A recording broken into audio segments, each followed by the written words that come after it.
পদ্মকে phone করার 15 minute আগে থেকেই ভজনের ফোন থেকে পঙ্কজকে ফোন গেছিল। সেটা নিয়ে গীতা ভজনের উপর প্রশ্ন তুললে ভজনের কাছে কোনো উত্তর থাকে না। তারপর গীতা পদ্মের ফোনের কল রেকর্ডিং কোর্টের মধ্যে পেশ করলে ভজনের যেন হাল খারাপ হয়ে যায়। অন্যদিকে কৃপান ঠিক একটা পাগল প্রেমীর মতো মেহেককে ফোন করে তাকে ভালোবাসার জন্য ফোনের মধ্যে জোর করতে থাকে, যেখানে মেহেক কৃপানকে জানিয়ে দেয় যে সে কৃপানকে ঘৃণা করে। তারপর গিনি ফোনটা নিয়ে কৃপানকে কথা শোনাতে শুরু করলে কৃপান রেগে যায় আর গিনির বংশ পরিচয় নিয়ে কথা বলে। তারপর কৃপান বলে যে তোমরা যতই মেহেকের বিয়ে দেওয়ার চেষ্টা করো আমি সেটা হতে দেব না।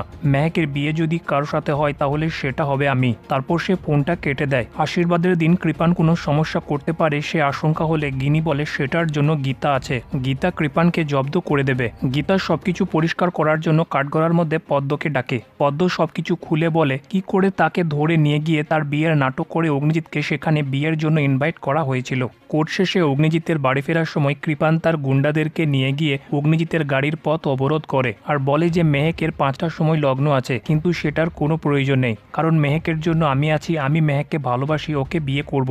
যেটা শুনে অগ্নিজিৎ রেগে গিয়ে কৃপানের গালে একটা চড় মারলে কৃপান খেপে যায়, যেটার পর তার গুন্ডারা অগ্নিজিতের উপর বন্দুক লাগায়।